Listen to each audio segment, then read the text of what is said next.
अस्सलाम वालेकुम नाज़रीन, मैं हूं ज़मीर हैदर और आप देख रहे हैं प्रोग्राम क्रॉस टॉक। नाज़रीन, पेशावर हाई कोर्ट का बड़ा फैसला सामने आ गया।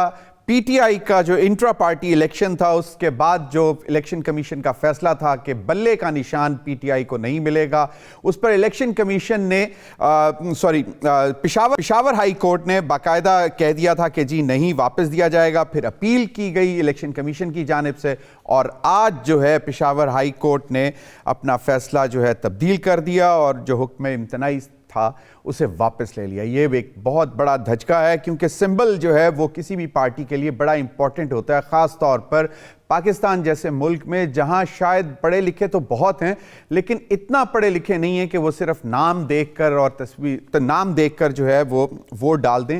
वो सिंबल एक बड़ा सिग्निफिकेंट हमारे इलेक्शन सिस्टम में इंपॉर्टेंट उसको समझा जाता है शरअ ख़वानगी की वजह से। ये मामला भी है और कहा यह जा रहा है कि पीटीआई ने फैसला कर लिया है कि वो सुप्रीम कोर्ट में इसको अपील करने जा रहे हैं।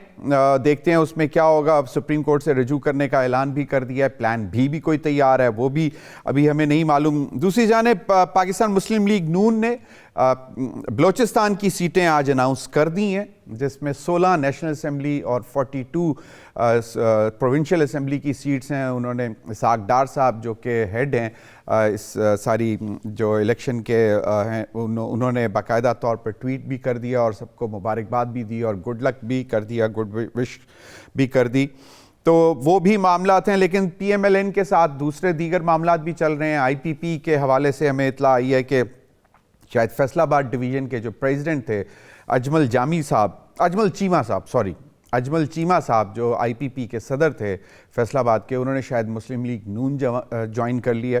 तो ये एक आईपीपी अभी नई नौमौलूद पार्टी है और अभी से अगर उसमें से इस तरह से डिफेक्शंस शुरू हो जाएंगी तो आगे क्या मामला चलेगा।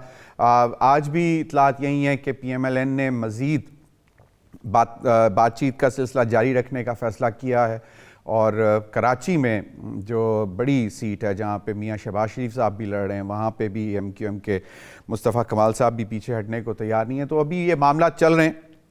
दूसरी जानिब आज सेंट्रल एग्जीक्यूटिव कमेटी का इजलास पाकिस्तान पीपल्स पार्टी का बिलावल भुट्टो जरदारी साहब चेयरमैन और को चेयरमैन आसिफ अली जरदारी साहब की ज़ेर सदारत हुआ लाहौर में, और उसमें अब तक की जो इतलात हैं उसमें आसिफ अली जरदारी साहब ने चेयरमैन पाकिस्तान पीपल्स पार्टी बिलावल भुट्टो जरदारी साहब का नाम तजवीज़ कर दिया है बतौर वज़ीर आज़म।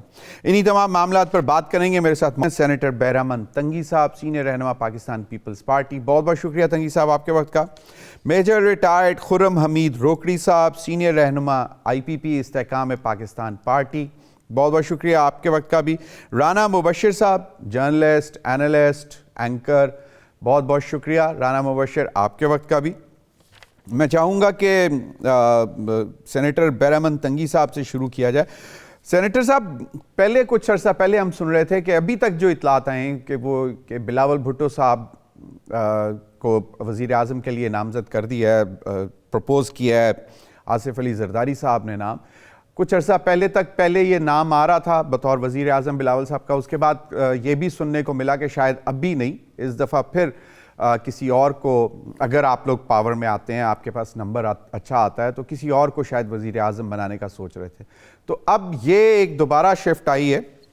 और दूसरा, पीपल्स पार्टी अभी तक बड़ी खामोश है। इनके पीएमएलएन के इतने बड़े बड़े इजलास हो रहे हैं, पार्लिमानी पार्टी बोर्ड की मीटिंग्स बैक टू बैक, और उसमें फिर मियाँ नवाज शरीफ साहब खिताब भी कर रहे हैं और वो सारी हमें स्टोरी दोबारा बार बार सुनाते हैं कि किस तरह उनके साथ ज़्यादतियाँ हुई और किस तरह वो मुल्क को आगे लेकर जाना चाहते हैं।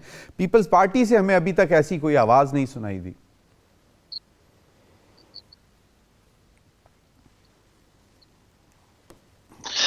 बिस्मिल्लाहिर्रहमानिर्रहीम। ज़मीर हैदर साहब, आपकी जो दो सवालात है कि एक, आज सेंट्रल एग्जीक्यूटिव कमेटी में आसिफ अली जरदारी साहब ने बिलावल भुट्टो जरदारी साहब के नाम तजवीज़ की वज़ीर आज़म बनने के लिए अगर पीपल्स पार्टी जीत जाए। और दूसरा सवाल ये था कि पीपल्स पार्टी का इस वक्त तक कोई चीज़ या कोई कैंपेन या कोई जलसा नजर नहीं आ रहा है। देखिए ज़मीर हैदर साहब, पाकिस्तान पीपल्स पार्टी के चेयरमैन बिलावल भुट्टो जरदारी साहब ने एज ए फॉरेन मिनिस्टर अपना 16 महीनों में अपना एक कंस्ट्रक्टिव रोल प्ले किया है। एक क्वालिफाइड, एक नौजवान, एक एनर्जेटिक लीडर है। और मेरे ख्याल में उसने 15 सालों में, जब पीवी की शहादत हुई तो 5 साल उसने हुकूमत में गुजार दिए, 5 साल फिर अपोजिशन में जब मियां साहब वजीर आजम थे, और फिर 5 साल उसने पार्लियामान में गुजार के मेरे ख्याल में पूरी दुनिया को, पाकिस्तान को उसने एक मैसेज दिया कि बिलावल भुट्टो जरदारी साहब एक बेहतरीन पार्लियामेंटेरियन और एक बेहतरीन पॉलिटिशियन सामने आ रहे हैं। तो मैं समझता हूं कि पीपल्स पार्टी के सेंट्रल एग्जीक्यूटिव कमेटी को यह हक है कि वो जिसको भी मर्जी है उसको नॉमिनेट करे प्राइम मिनिस्टरशिप के लिए। और आज सेंट्रल एग्जीक्यूटिव कमेटी में, चूंकि मैं मेंबर नहीं हूं, लेकिन आपने जो कहा तो इसके जवाब में मेरी बात ये जवाब, मेरे आपके सवाल में मेरी तरफ से ये जवाब है कि सेंट्रल एग्जीक्यूटिव कमेटी को हक है कि वो जिसको भी, चाहे वो बिलावल भुट्टो जरदारी साहब हो या आसिफ अली जरदारी साहब हो, उनको नॉमिनेट कर सकते हैं और मेजॉरिटी फैसला होगा। तो मेरे ख्याल में अगर पीपल्स पार्टी इलेक्शन जीत जाए तो बिलावल भुट्टो जरदारी साहब will be the prime minister of Pakistan. सही। दूसरी बात जो आपने कहा कि आज तक पीपल्स पार्टी का रोल नजर नहीं आ रहा है, तो मैं समझता हूं जी, आपने अभी बेशक मियां नवाज शरीफ साहब पार्लिमानी बोर्ड्स की मीटिंग करते हैं, 15 मीटिंग्स की जलसा कर रहे, लेकिन आप देखें कि बिलावल भुट्टो जरदारी साहब ने सबसे पहले पार्लिमानी बोर्ड तश्कील दी, पूरे सूबों में मरकजी पार्लिमानी बोर्ड तश्कील दी, और खैबर पुख्तूनख्वा में तकरीबन 8 डिस्ट्रिक्ट में उसने जलसे की। उसने बलूचिस्तान में यौम तासीस का जलसा किया, उसने सिंध में जलसे की, उसने लाहौर पंजाब में जलसे की। तो मैं समझता हूं कि इस वक्त अगर मुतहर्रिक रोल प्ले करते हैं किसी पार्टी लीडर की, किसी भी पार्टी के लीडर, तो मेरे ख्याल में बिलावल भुट्टो जरदारी साहब इस वक्त मुतहर्रिक है। और मंशूर उसने बना कि अभी जब इलेक्शन कैंपेन का टेम्पो बन जाए तो फिर वो अपने मैनिफेस्टो और मंशूर के साथ अवाम के पास जाएंगे, और पीपल्स पार्टी ने हमेशा अपने मंशूर पे अवाम से वोट मांगा है। तो मैं समझता हूं कि पीपल्स पार्टी का रोल बहुत ज्यादा वाज़ेह है। केपी में बिल्कुल सही, केपी में और नॉर्दर्न एरियाज में तो वो काफी दिन मौजूद रहे, जलसे भी करते रहे, लेकिन अब जरा उसके बाद खामोशी होगी। फिर सिंध में चले गए, फिर मोहतरमा बेनज़ीर भुट्टो की साहिबा की शहीद की बरसी भी थी, उस पर भी खिताब किया। बिल्कुल सही। खुर्रम हमीद रोकड़ी साहब, 2-3 चीज़ें हैं। एक तो हमारी इतलात हैं, इसको अगर पता नहीं आप कंफर्म कर सकते हैं कि नहीं कर सकते, कि फैसलाबाद डिवीज़न के प्रेसिडेंट IPP के अजमल चीमा साहब ने शायद नून लीग ज्वाइन कर ली है, और ये अगर अभी से डिफेक्शन शुरू हो गई तो फिर आगे क्या बनेगा। और दूसरा, सीट एडजस्टमेंट के ऊपर जो मामला चल रहे थे, उस पर कहाँ तक मामला पहुँचे आपके और PMLN के, क्योंकि बड़ी स्टेक होल्डर पंजाब की PMLN है। देखें, मुझे जो पहला क्वेश्चन जो आपका था अजमल चीमा साहब का, मुझे कोई आइडिया नहीं है। अगर होता तो मैं डेफिनेटली बताता, आई डोंट नो कि किसने छोड़ी है क्या। दूसरा जो आपका सवाल है सीट एडजस्टमेंट का, तो इस पे हमारे जैसे लोगों का मौक़िफ़ पहले दिन से यही था कि सीट एडजस्टमेंट जो है इसकी ज़रूरत नहीं है। हम अपने कैंडिडेट्स को खड़ा करें मैदान में और हम इलेक्शन लड़ें, और बाद अज इलेक्शन आपकी जितना जीत के आते हैं आप उसके बाद किसी भी कोलिशन के लिए हिस्सा बनते हैं। किसी भी पार्टी के लिए ख़ास तौर पे जब उसकी उम्र छोटी हो तो उसको स्ट्रगल ज़्यादा करनी पड़ती है। ये अपहिल टास्क होता है, लेकिन उसके अंदर मेहनत ज़्यादा करनी पड़ती है, और मेहनत करनी चाहिए। तो सीट एडजस्टमेंट वाले के बारे में भी यकीन जानिए कि मुझे कोई इल्म नहीं है कि what are they up to या क्या कर रहे हैं वो लोग। जी ज़मीर भाई, चलें, सही, आपका पॉइंट आ गया। एडजस्टमेंट का पता नहीं है, लेकिन आपके कागजात नामजदगी तो मंजूर हो गए होंगे ना? जी सर, जी सर। अच्छा, चलें, ये है क्योंकि पाकिस्तान तहरीक इंसाफ के लोगों को अभी तक बहुत मुश्किलात का सामना है, और उनको पता नहीं लग रहा कि कब हो रहे हैं कब नहीं हो रहे। दोपहर को पता लगता है कि मंजूर हो गए, शाम को पता लगता है कि जी मुस्तरद हो गए। मामला तो ऐसे ही चल रहे हैं। राना मुबशिर साहब, 2-3 चीज़ें हैं इस वक्त। JUIF भी अब लेवल प्लेइंग फील्ड की डिमांड कर रही है। अगले रोज़ PMLN के लीडर मियाँ जावेद लतीफ़ साहब वो भी कह रहे थे कि जी हमें क्या, तो हमारे पास तो फील्ड ही नहीं है, लेवल प्लेइंग तो बहुत दूर की बात है। फिर PTI तो बाकायदा सुप्रीम कोर्ट में आज भी समाअत हुई। ये तो मामलात जो हैं, सबसे पहले पाकिस्तान पीपल्स पार्टी ने भी सवाल उठाए कि पंजाब में शायद एक पार्टी को बहुत लाडला तस्वुर किया जा रहा था, और वो मामलात भी हैं। तो अब आपको क्या लगता है कि लेवल प्लेइंग फील्ड, और JUI के तो बहुत सीरियस कंसर्न्स हैं, क्योंकि आज भी उनके कारी खैरुल्लाह साहब PK-19 में उनकी गाड़ी पर हमला हुआ, खुदकुश हमला। देखिए ज़मीर साहब, पहले JUI से शुरू करता हूँ, आपके सवालात को बारी बारी जवाब देने की कोशिश करता हूँ। JUI की बात यह है कि 29 दिसंबर को 29 दिसंबर को मिनिस्ट्री ऑफ इंटीरियर ने एक अलर्ट जारी किया था और उसमें उन्होंने क्लियरली मेंशन किया था कि जनाब मौलाना फजल रहमान साहब की कोई जनाब थ्रेट है, लाइफ थ्रेट है। अब उसमें यू नो दैट, आप पुराने जर्नलिस्ट हैं, जब लाइफ थ्रेट का जिक्र किया जाता है और जब अलर्ट जारी किया जाता है मिनिस्ट्री ऑफ इंटीरियर से, तो उसमें उनकी सिक्योरिटी बढ़ा दी जाती है, जिसके भी लिए अलर्ट जारी होता है। सही। इसी तरह मौलाना साहब की भी सिक्योरिटी बढ़ा दी गई है। But the point is that उनका इश्यूज हैं, सीरियस इश्यूज हैं मौलाना फजल रहमान साहब को, और उसमें वो कैंपेन कैसे रन करेंगे? You know, he has to move around, he has to meet the people, he has to go for a jalsa जुलूस। So वो as such मेरे ख्याल में उनकी मूवमेंट जो है बहुत रिस्ट्रिक्टेड हो गई है, जिसकी वजह से मौलाना साहब बार बार इस चीज़ का जिक्र कर रहे हैं कि जनाब 8 फरवरी को इलेक्शन ना हो। ठीक है, PTI का अपना मौक़िफ़ है और PTI कहती है जनाब कि मौलाना फजल रहमान साहब भाग रहे हैं इलेक्शन से। ठीक है, किसी हद तक ठीक होगी बात, बट देन अगेन इस अलर्ट को, जो अलर्ट जारी हुआ है मिनिस्ट्री ऑफ इंटीरियर से 29 दिसंबर को, इसको आप you can not throw it in the dustbin. आप इसको डस्टबिन में नहीं फेंक सकते।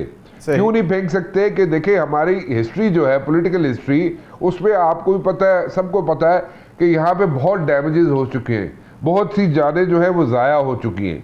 बड़े बड़े लीडर्स जहाँ पे जनाब उन पे हमले हो चुके हैं, देन अगेन कई लोग यहाँ से इस दुनिया से जा भी चुके हैं।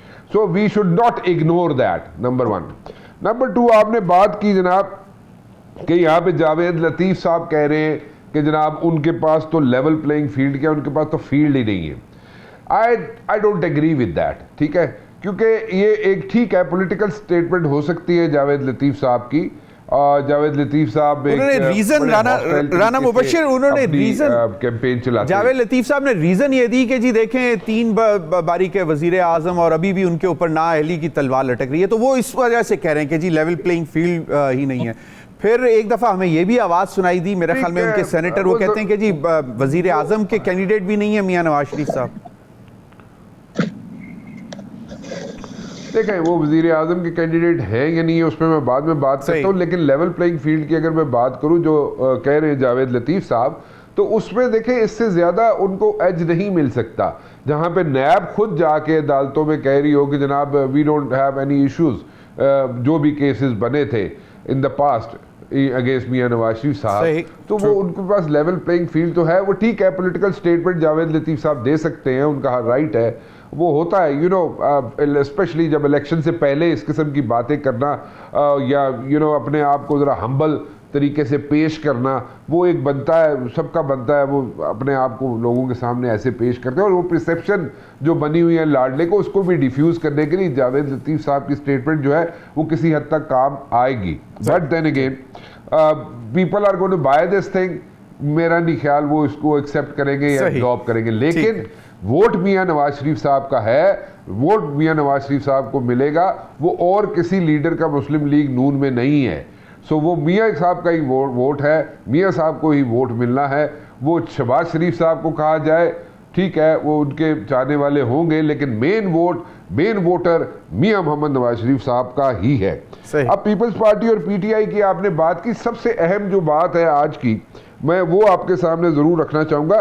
खुर्शीद शाह साहब की और एयाज सादिक साहब की मीटिंग होती है, और वो बहुत मंजे हुए सियासतदान है। खुर्शीद शाह साहब पीपल्स पार्टी से, एयाज सादिक साहब स्पीकर रह चुके हैं नेशनल असेंबली के, और वो जनाब पीपल्स और नून लीग से उनका ताल्लुक है।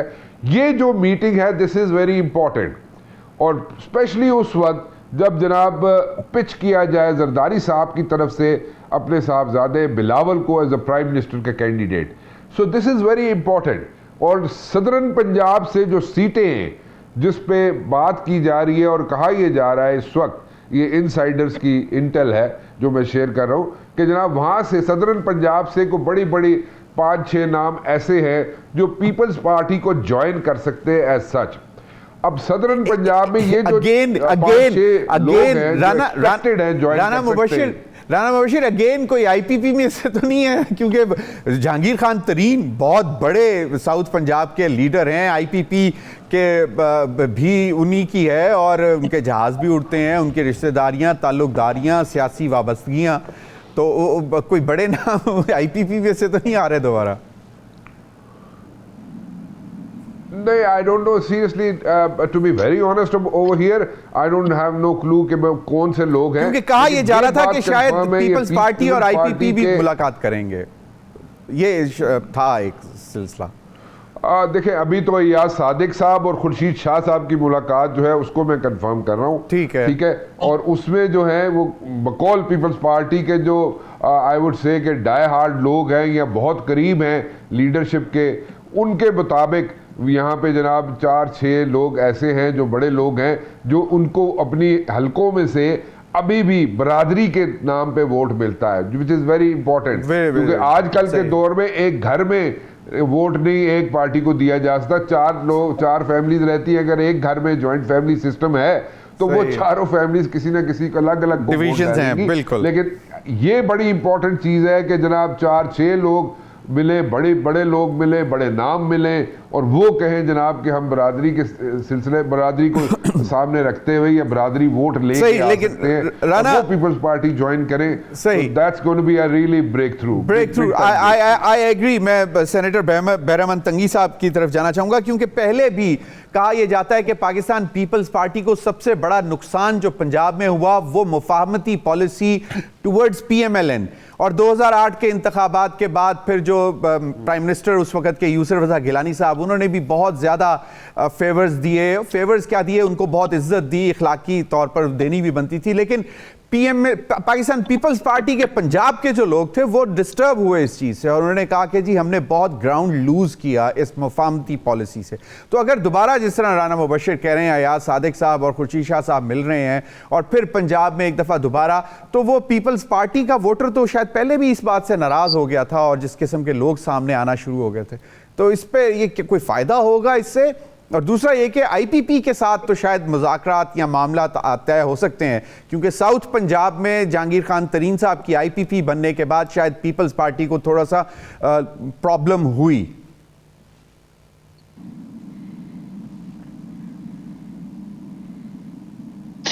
देखिए ज़मीर साहब, बिलावल भुट्टो जरदारी साहब जो पार्टी के चेयरमैन हैं और जनाब आसिफ अली जरदारी साहब तकरीबन आई थिंक कि 2-3 महीने पहले उनकी ये स्टेटमेंट है कि पाकिस्तान पीपल्स पार्टी इत्तेहाद नहीं करेगी किसी भी पार्टी से और वो अपने कैंडिडेट अपने निशान पे मैदान में उतारेंगे और हम हुकूमत बनाएंगे।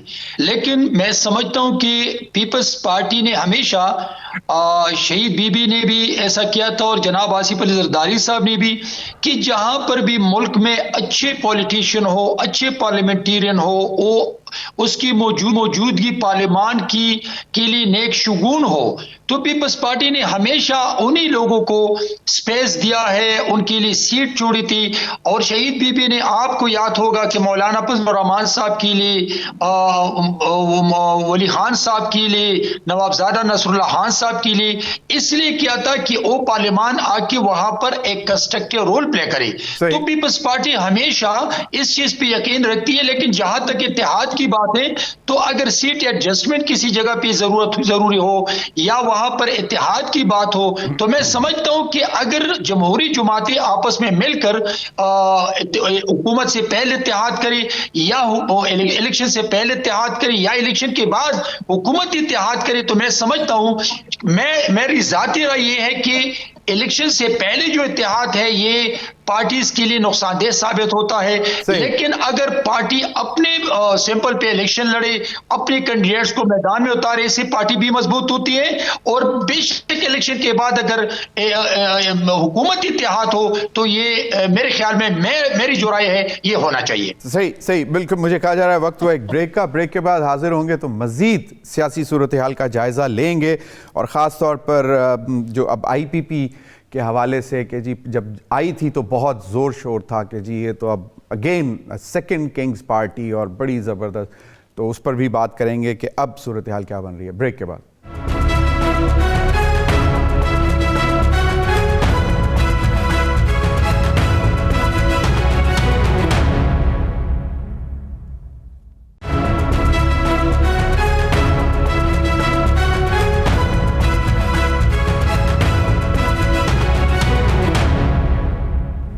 Welcome back. खुर्रम हमीद रोकड़ी साहब, एक तो मुझे कुछ अंदाजा है कि इस वक्त आईपीपी के टोटल पाकिस्तान में कितने कैंडिडेट्स ने कागजात नामजदगी जमा कराए होंगे? मैं ना जमीर भाई, इससे पहले कि इस कागजात नामजदगी पे जाएं, मैं आपके प्रोग्राम में, आपको याद होगा, मैंने कहा था कि आईपीपी के लिए सबसे बेहतरीन अलायंस जो बनता है वो पीपीपी के साथ है। सही। और आपको भी याद होगा, तो आपने कहा था कि आप ये कर रहे हैं। मैंने कहा नहीं, मुझे नहीं आइडिया कि होगा, लेकिन मैंने कहा पॉलिटिकली अगर आप देखें तो आईपीपी का अलायंस गवर्नमेंट बनाने के लिए पंजाब में सबसे सूटेबल अलायंस, मैंने आपके प्रोग्राम में ही कहा था कि वो पीपीपी के साथ बनता है अगर आईपीपी गवर्नमेंट बनाएगी तो। सही। अब जो सेंट्रल पंजाब है उसमें और इसमें हमारे पास पोजीशन थी कि हम नेशनल असेंबली की जो कैंडिडेट्स हैं उनके लिए अच्छी तादाद ला सकते थे, अभी भी लाए और 40 प्लस के ऊपर, लेकिन हम इससे भी ज्यादा जा सकते थे। और प्रोविंस के लिए हमारे पास बहुत अच्छी तादाद थी अगर हम ला सकते थे, लेकिन प्रेजेंट पोजीशन में हमारी पोजीशन जो है वो कमजोर हुई है, to admit it very humbly और वेरी क्लियरली। लेकिन आईपीपी का और पीपीपी का इम्तिजाज ज्यादा बेहतर था अगर हम मेहनत करना पड़ती है हर चीज के लिए। जी सर, बिल्कुल मुझे याद है, क्योंकि इसी बात को क्वालिफाई करते हुए जब मैंने आपसे पूछा था कि अगर आप एज एन इंडिविजुअल जब आपने पीटीआई छोड़ी तो आप कहां जाना पसंद करते, तो आपने भी यही कहा था कि पाकिस्तान पीपल्स पार्टी जाना पसंद करते, लेकिन उन्होंने किसी ने आपको अप्रोच नहीं किया। बैरमन तंगी साहब, वैसे आप लोगों ने लूज किया एक अच्छा पॉलिटिशियन, बट एनीवेज क्यों, correct me if I am wrong Khurram Hameed Rokhri. Definitely that's what I have been saying, और मैं उसमें कोई मजाइका नहीं है, मैं हमेशा ये बात करता रहा हूं। और पीपीपी से मैं यही पहले भी मैंने कहा। जमीर हैदर साहब जी, जमीर हैदर साहब, मैं रोकड़ी साहब के सामने नहीं कहता हूं, लेकिन मैंने रोकड़ी साहब को जब से करीब से सुना, मैंने इनके साथ बहुत टॉक शोज की। मैं बहुत अप्रिशिएट करता हूं रोकड़ी साहब को कि बहुत मुदल्लिल तरीके से ये कमेंट्स करते हैं, और बहुत अच्छा होता कि ये पीपल्स पार्टी में होता। चले बिल्कुल जी। खुर्रम हमीद भाई, आप कंक्लूड कर लें बात पर, फिर मैं राना मुबशिर साहब की तरफ जाऊंगा। मैंने वही कहा, जो जमीर भाई, पार्टीज कोई भी पार्टी है उसके लिए मेहनत करना पड़ती है। और पार्टीज को नेशनल पार्टी के तौर पे ग्रो करना लाजमी है, प्रोविंस नहीं। बिल्कुल बिल्कुल। तो क्योंकि पंजाब के ही आपकी ज्यादा सारी जो बड़ी क़यादत है वो पंजाब की ही थी, और उन्होंने पीएमएलएन के साथ ही मुलाकात की बड़ी पहले, तो आप उनको यकीनन आपको सजेस्ट करना चाहिए था कि पीपल्स पार्टी के साथ जाते, तो शायद आप जो बात कर रहे हैं। राना मुबशिर साहब, एक तो इस पर कमेंट कर दें कि एक ख्वाहिश खुर्रम हमीद रोकड़ी साहब की नज़र आई है हमें एज ए पार्टी की, कि उनको चाहिए था कि पाकिस्तान पीपल्स पार्टी के साथ मुज़ाकरात में जाते, अलायंस में जाते, और उसका एडवांटेज यकीनन साउथ पंजाब में पीपल्स पार्टी को मिल भी सकता था, knowing Jahangir Khan Tareen influence there. एक तो ये बता दें, दूसरा एक ये कि पीएमएलएन के अंदरूनी मसाइल जो हैं ये कोई प्रॉब्लमैटिक हैं मामलात, क्योंकि धड़े बने हुए हैं। एक कहता है कि जी ये मियां नवाज शरीफ साहब के फेवरेट्स हैं, और बाकी दूसरे का नाम नहीं लेते, वो कहते हैं बाकी और लोगों के फेवरेट्स हैं। तो ये जो है ये इस सूरत हाल में पीएमएलएन जो है वो कोई प्रॉब्लम में है। हालांकि बड़ी तादाद, वो तो कहते हैं जी हमारे पास तो सर खुजाने का टाइम नहीं है, इतनी एप्लीकेशंस आई हैं टिकट्स के लिए। देखें, एक तो होती है परसेप्शन और वेव। इस वक्त जो परसेप्शन और जो वेव बनी हुई है वो ये बनी हुई है कि Muslim league Noon is going to make it, और they are going to be in the corridors of power after the elections. So हमारे यहाँ जो है परसेप्शन बड़ी काउंट करती है, और स्पेशली इलेक्शन से पहले जो ये वेव चल पड़ती है। और जैसे आपको याद होगा 2018 में पीटीआई की वेव चल पड़ी थी, इसी तरह मुस्लिम लीग नून की वेव इस वक्त चल रही है। सो उसमें अगर वो कह रहे हैं नून लीग वाले कि जनाब उनके पास सर खुजाने को टाइम नहीं है एंड थिंग्स लाइक दैट, तो ठीक है, किसी हद तक वो ठीक कह रहे होंगे। इसमें मेरे ख्याल में इसमें तो कोई आर्गूमेंट की बात नहीं है, क्योंकि हम लोग पॉलिटिशियन जो होते हैं majority of the times they don't want to waste time, you know, sitting in the opposition. Obviously they want to go for the power, and obviously they want to enjoy the power for 5 years whatever time span they have. But then again वो तो एक अलग चीज़ होगी। जहाँ तक मसला है जनाब के ग्रुप्स बने हुए हैं मुस्लिम लीग नून के अंदर, यस, मुस्लिम लीग नून के अंदर भी ग्रुप्स है and there are so many other parties जिनके अंदर ग्रुप्स है। आप पीपल्स पार्टी को ले लें, वहाँ पे एक ग्रुप नज़र आएगा आपको जनाब के जरदारी साहब का ग्रुप है या बिलावल साहब के चाहने वाले हैं। इसी तरह जनाब आप नून लीग में देख लें, नाम अगर नहीं लेते वो तो मैं नाम ले देता हूँ, लोग कहेंगे जनाब हम शहबाज शरीफ साहब के पीछे चलने के लिए तैयार है, लेकिन majority of the people they want to go for मियाँ मोहम्मद नवाज शरीफ साहब। अब ये भी डिबेट चलती है ख़ास तौर पे यहाँ पे इस्लामाबाद के यहाँ पे ड्राइंग रूम्स में, जहाँ पे कोहीबन सिगार लगा के रात को जनाब हर बंदा एनालिस्ट बना होता है, वो भी कहते हैं जी पता चलेगा जी आखिरी वक्त इतने जनाब मियाँ शहबाज शरीफ साहब जनाब प्राइम मिनिस्टर बन जाएंगे, सो वोट लेंगे मियाँ नवाज शरीफ साहब के नाम पे और आखिरी वक्त में वो कहते हैं जनाब कि मियाँ शहबाज शरीफ साहब प्राइम मिनिस्टर बन सकते हैं।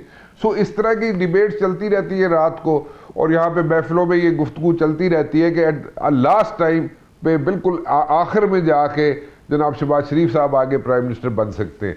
सो ठीक है, उनके भी चाहने वाले, सो इस तरह की बातें चलती रहती है और ये ग्रुप्स हैं हर जगह पे हैं। सही, ये पीपल्स पार्टी का चलें, ये मुझे नहीं समझ आई है।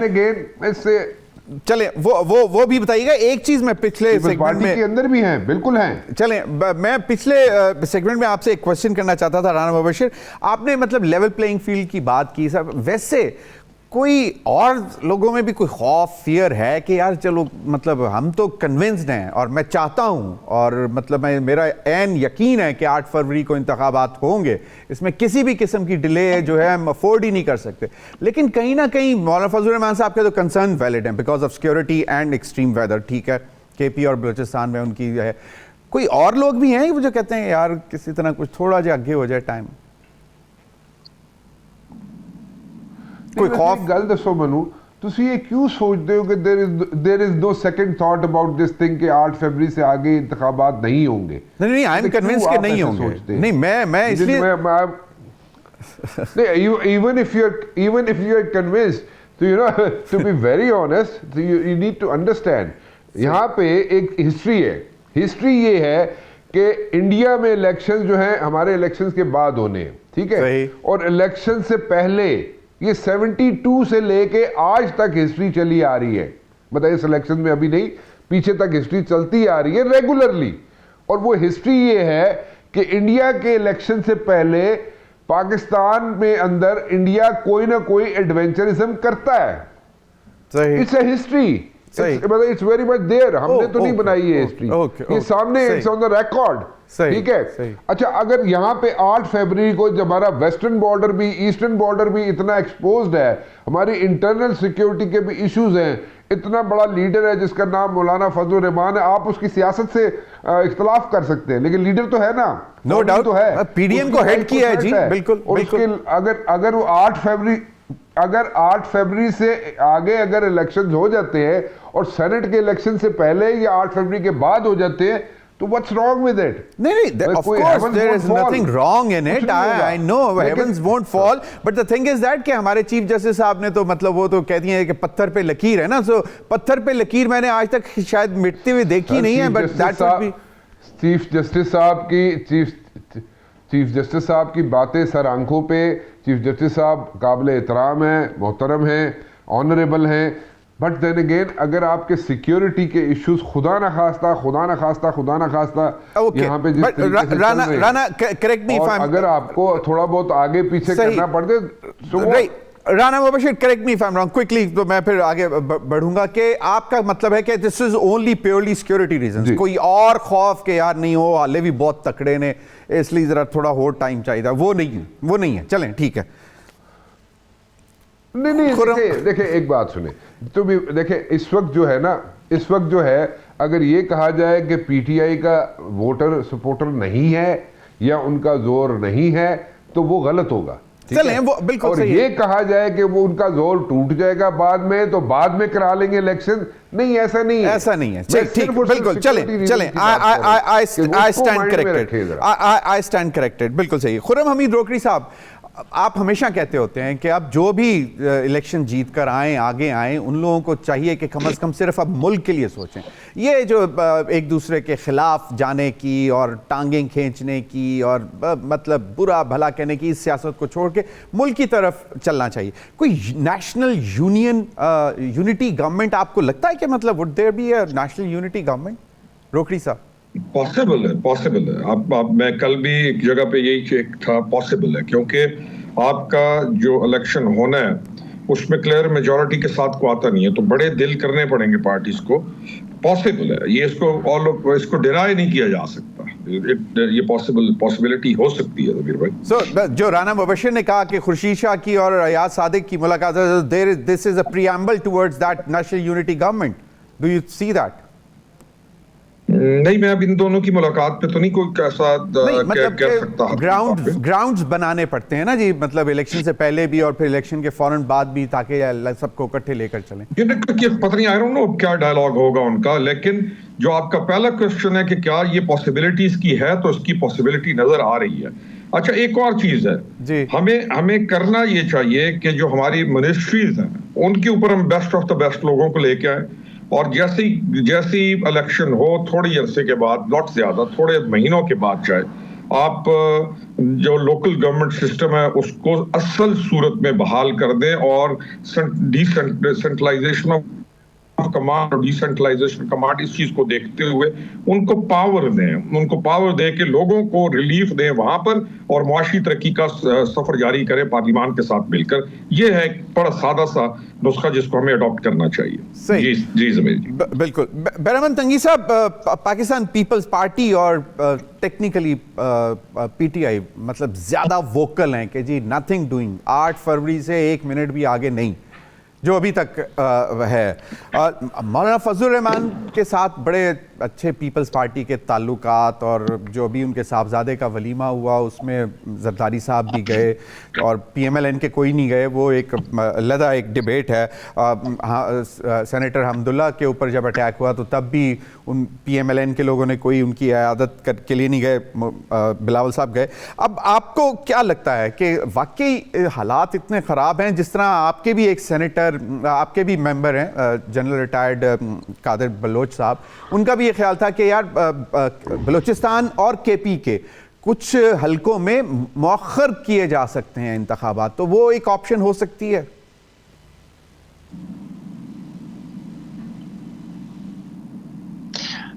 ज़मीर साहब, पहले मैं एक बात करता हूं कि ये तो मौलाना फजलुर रहमान साहब की बेटी की खुशकिस्मती थी कि जरदारी साहब ने उसमें शिरकत की, वरना मेरे बेटे अरसलान तंगी की भी शादी थी और मेरी बेटी की भी शादी थी, उसमें ना बिलावल साहब ने शिरकत की थी और ना जरदारी साहब आए हैं।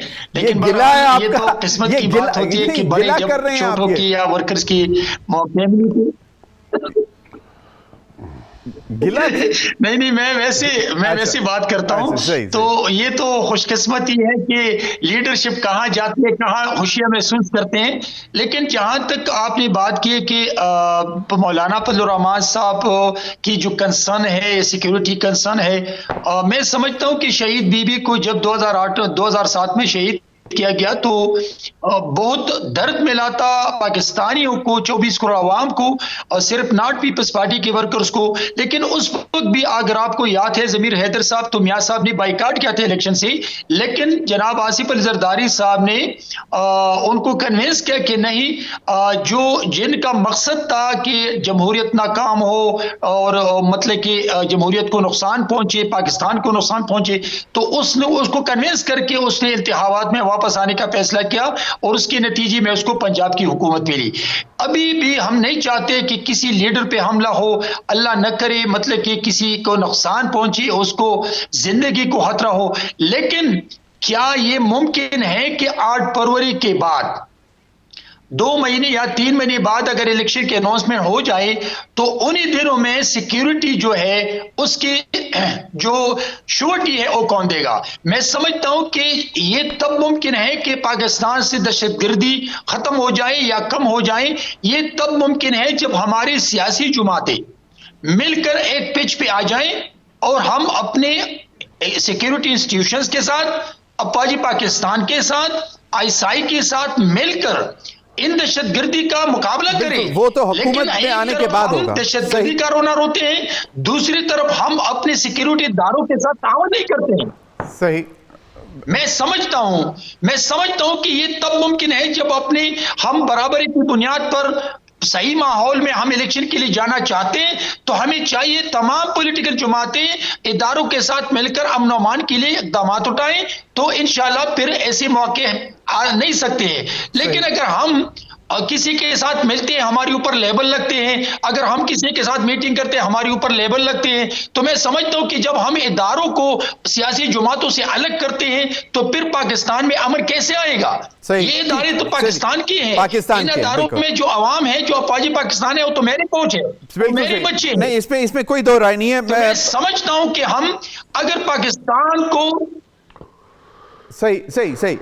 राना मुबशिर साहब, last question to you. Rana, ये अभी जो आपने कहा कि एक्सटर्नल अगर आपके ऊपर, जिस तरह आपने कहा कि इंडिया एक मतलब हर दफ़ा एक एडवेंचर करने की कोशिश करता है इंतखाबात से पहले अपने, और वो भी लाइकली मतलब कुछ भी कर सकता है। फिर आपने दूसरे बॉर्डर का भी बात किया, that is also very porous because, और वहाँ से दहशतगर्द इन्फिल्ट्रेट कर रहे हैं, आई अंडरस्टैंड दैट। लेकिन अभी जो बैरमन तंगी साहब ने बात की कि थ्रेट्स तो बेनज़ीर भुट्टो साहिबा को वाज़े तौर पर बता दिया गया था, और एक वाक़या मतलब हो चुका हुआ था, और वो luckily she escaped that attack, जो साने कारसाज कराची 18 अक्टूबर 2007, तो वो भी चीज़ है। तो अब उस सारे सिनेरियो में अगर तो सबसे बड़ी रिस्पॉन्सिबिलिटी सिक्योरिटी प्रोवाइड करना स्टेट की है, तो अगर स्टेट सिक्योरिटी प्रोवाइड कर देती है, तो फिर JUI के लोग ये भी कहते हैं कि जी जिंदगी है तो फिर इलेक्शन भी, सियासत भी, सब कुछ होगा। देखें, यहाँ पे ज़मीर साहब, जब मोहतरमा बेनज़ीर भुट्टो साहिबा की शहादत हुई थी तो 2 जर्नलिस्ट वहाँ पे थे हॉस्पिटल में, सेंट्रल अस्पताल में पिंडी में, जो सबसे पहले वहाँ पे पहुँचे थे, और तकरीबन 3-4 घंटे तक उसके बाद कोई बंदा वहाँ पे नहीं पहुँचा था। मैं जर्नलिस्ट की बात करूँ, मीडिया से बात करूँ, so I was one of them. और मैंने उनको वहाँ पे देखा था जब उनकी बॉडी वहाँ पे लेके आए थे, तो I saw that each and everything. So मैं उसकी डिटेल में इस वक्त नहीं जाना चाहूँगा, आपके पास वक्त कम है, बट वो मैं देख चुका हूँ। थ्रेट अलर्ट यस उनको था, बिल्कुल था। एक उन्हें शी वॉज फॉर्चुनेट इनफ कि कारसाज वाले में वो उनको नुकसान नहीं पहुँचा, लेकिन उनके साथ साथ जो बाकी जो लोग थे जो डिप्यूट हुए थे वहाँ पे उनकी सिक्योरिटी के लिए, वहाँ पे कई इतनी अच्छे लोग वहाँ पे चले गए। मैं तो सब जाने अच्छी होती हैं, लेकिन बहुत से ऐसे वहाँ पे कारकुन थे जो शहीद हो गए। सही। But at the very same time why do we want to, आपका कहने का मकसद ये है कि अगर उस सिचुएशन में भी अगर इलेक्शंस हो गए थे तो अब क्यों नहीं हो सकते? Why do we want to go for that exercise again? And of course, खुदा ना खास्ता, no not at all. As 100, there is no such thing as 100% security all over the world. सही। 100% सिक्योरिटी दुनिया में किसी जगह नहीं होती है, ठीक है। सो लेकिन उस वक्त आसिफ जरदारी उठे, उन्होंने कहा जी पाकिस्तान खप्पे, ठीक है। उसकी वजह से जो टेंशन थी वो डिफ्यूज हो गई, ठीक है जी। सो sense prevailed in Asif Zardari. चलो, उन्होंने एक टाइमली डिसीजन लिया, उन्होंने एक नारा लगा दिया पाकिस्तान खप्पे, और वो वहां पे जो टेंशन थी डिफ्यूज होगी मोहतरमा की शहादत के बाद। बिल्कुल, आपका पॉइंट आ गया, आपका पॉइंट आ गया कि we can not afford at this particular moment, we can not afford a big time leader. वो किसी जगह पे खुदा ना खास्ता बिल्कुल आई एग्री, बिल्कुल I agree. If I want to sum up Rana Mubashir's comment, that would be there is many a slip between cup and the lip। तो खुर्रम हमीद रोकड़ी साहब, अगर आप इस सिचुएशन पे क्विकली अगर कोई बात करना चाहें 20 सेकेंड्स। देखिए, I would agree to this. Balochistan का, और क्योंकि JUI का जो मरकज है वो बलोचिस्तान है, और फिर उनका ट्राइबल एरिया डेरा इस्माइल खान, ये हमारे एरिया से ऊपर का, और वजीरिस्तान का इनके एरिया हमारे जो वेस्टर्न साइड है। तो उनके कंसर्न्स को आपको लेना चाहिए। उनके कंसर्न्स को आप ऐसे नहीं कह सकते कि ये ऐसे ही कह रहे हैं। उनकी जस्टिफिकेशन उनको लेना चाहिए सही कंसर्न। सही। आप जी सर। तीनों हजरात का बहुत बहुत नाज़रीन, वक्त हुआ एक ब्रेक का। ब्रेक के बाद हाजिर होंगे तो हमारे साथ सीनियर रहनुमा पाकिस्तान मुस्लिम लीग नून शेख रोहेल असगर साहब होंगे और अंदरूनी कहानी जानने की कोशिश करेंगे, क्योंकि अयाज सादिक साहब और शेख रोहेल असगर साहब दोनों बड़े नाम और दोनों एक ही कॉन्स्टिट्यूंसी से नेशनल असेंबली की सीटों पे कंटेस्ट कर रहे हैं और दीगर मामला भी जानने की कोशिश करेंगे। स्टे विद अस।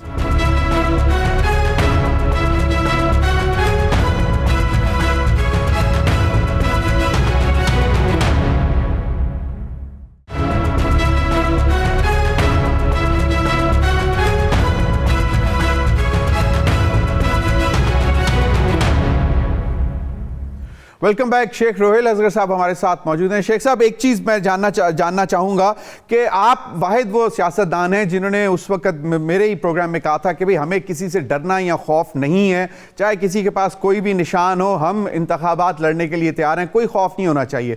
लेकिन उस वक्त आपकी पार्टी के कुछ लोगों ने यह भी कहा जब पेशावर हाई कोर्ट का फैसला आया कि जी ये जो है गलत हुआ और बड़ा एक शोर मच गया कि जी वो फिर दोबारा लाडला बन गया, सहूलतकार हो गया। आज फैसला जो है वो वापस हो गया और अब पीटीआई के पास एज वी स्पीक बल्ले का निशान नहीं है, वो सुप्रीम कोर्ट में जाके क्या बोलते हैं। इस सारी सूरत हाल को आप अब कैसे एनालाइज करते हैं? हाँ, मैं इस बारे में देखिए, मैं आपको गुजारिश करूं, देखिए इलेक्शन कमीशन ने एक फैसला किया, कानूनी फैसला किया, जो उनका आईनी हक था उसके अंदर रहते हुए उन्होंने फैसला किया। सही। हाई कोर्ट ने मुझे नहीं, मैं चूंकि वकील तो हूं नहीं, मुझे उतार चढ़ाव का इल्म नहीं है, लेकिन खैबर पख्तूनख्वा हाई कोर्ट ने उसको फैसले को कालअदम करार दे दिया। अच्छा, अब मामला बड़ा अजीब सा था कि इलेक्शन कमीशन ने जो फैसला दिया वो फॉल करता है कैपिटल में, इस्लामाबाद में।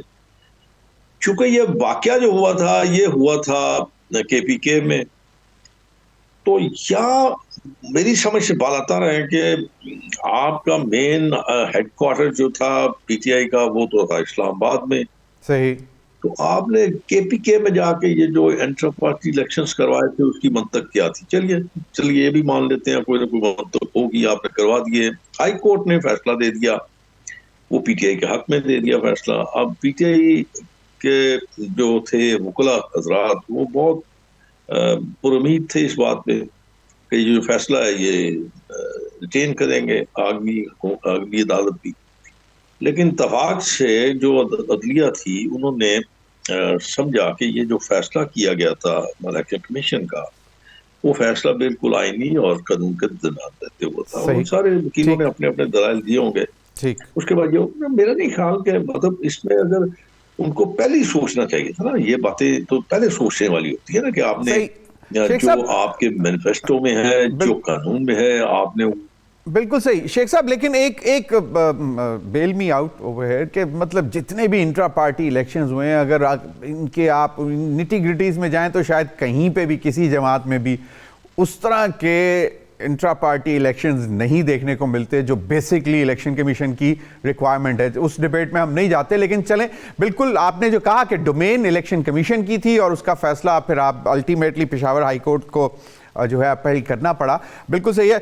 शेख साहब, अब थोड़ा सा आते हैं PMLN के अंदर। आज बलूचिस्तान की टिकट सारी फाइनल हो गई, वो इसहाक डार साहब ने ट्वीट भी कर दिया। अब मामला जो है वो एक NA 121 है, बड़ी इंपॉर्टेंट और लाडली कॉन्स्टिट्यूंसी है खासतौर पर मुस्लिम लीग नून के लिए। उसमें अयाज सादिक साहब के हवाले से और कहा यह जा रहा है कि अयाज सादिक साहब के लिए 12 यूनियन काउंसिल के जो लोग थे उन्होंने उनको सपोर्ट किया। ये मामला अब किस तरफ जाएगा सर, क्योंकि आप दोनों माशाल्लाह बड़े ही रिस्पेक्टेड पार्टी मेंबर्स हैं और बड़े रिस्पेक्टेड पार्लियामेंटेरियंस हैं। इस बारे में मुझे कुछ पता नहीं कि अभी तो मेरे ख्याल में जब इस मामले का मंतकी इंजाम को पहुंचेगा तो फिर ही कुछ समझ आएगी कि आपने क्या करना है, किस तरफ जाना है, सियासत क्या होएगी और किस तरह होएगी। ये तो जब तक अकाबरीन जो है आपके लीडरान जो फैसला ना करें तो उस वक्त तक तो अबहाम ही होगा ना। बिल्कुल सही। तो शेख साहब, अयाज सादिक साहब ने NA 119 और NA 117 से भी कागजात जमा कराए हैं। आपने भी कोई और कॉन्स्टिट्यूएंसीज में करवाए हैं NA की या PP की? मैं वो आपसे गुजारिश कर देता हूँ। मुझे लीडरशिप ने ये कहा था इनडायरेक्टली, तो मैंने उस दिन जब हुई थी बात अपना सैटरडे बोर्ड मीटिंग में, मैंने अपनी पोजीशन को क्लियर किया था और मैं आपसे भी शेयर करता हूँ। वो मैंने पोजीशन इस तरह क्लियर किया था कि 119 मेरे है, आप कह लीजिए कि वेस्ट की तरफ, और 120 है मेरे ईस्ट की तरफ। सही। अब पब्लिकली मोहतरमा मरियम नवाज साहबा मुझे अंकल कहती हैं और मैं उनको बेटी कहता हूँ। अब मेरे ख्याल में ये इंतहाई घिरी हुई हरकत होती है अगर मैं उनके सामने जाके उनकी मौजूदगी में मैं उनके वहां होते हुए मैं कागजात जमा करवाता। इसलिए मैंने अपनी पोजीशन उनके सामने, अपने लीडरान के सामने ये वाज़ेह कर दी थी, और जिसके रिटर्न में मियां नवाज शरीफ साहब सो काइंड ऑफ हिम कि उन्होंने कहा कि अगर ऐसी बात थी तो तुम मुझे बताते, मैं अपना हल्का तुम्हें दे देता। सही। तो बड़ी उनकी शफकत थी। ये बात तो किसी ने कोट नहीं की, लेकिन ये जरूर कह दिया कि शेख रोहेल अख्तर ने बज़िद थे, शेख रोहेल अख्तर ने प्लान कर दिया, ये कर दिया, हालांकि इस किस्म की कोई बात ही नहीं हुई। तो मुझे अफसोस इस बात का कि हम अपनी इस जो सहाफत होती है ना, उससे बहुत दूर चले गए। कभी किसी जमाने में कोई या किसी शख्स के मुतल्लिक खबर आती थी तो उससे वो पहले कंफर्म किया जाता था, तो किसी ने जहमत ही गुजारा नहीं की कि मुझसे पूछ लेते। नहीं, बिल्कुल बिल्कुल सही जी। हमने तो बात ही आज की है और पहली दफ़ा की है और आपसे ही की है, आपसे ही पूछा है। एक चीज़, दूसरी चीज़, अगर आपके पास कोई इतलात हैं जी, खुर्शीद शाह साहब की और अयाज सादिक साहब की मुलाकात हुई है, मामला किस तरफ चल रहे हैं सियासी लेवल पर? नहीं, मुझे इस बात का इल्म नहीं है और ना मैं इस किस्म की खबरें रखता हूँ। चले आप खबरों से कुछ लेना देना। खुर्शीद शाह साहब मेरे बड़े मेहरबान हैं सर। चलें सर, साथ उनका बहुत दरीना एक ताल्लुक है। No doubt sir, no doubt sir. Sheikh साहब बहुत बहुत शुक्रिया। नाज़रीन, अब तक के लिए इतना ही, इजाज़त दीजिए, अल्लाह हाफ़िज़।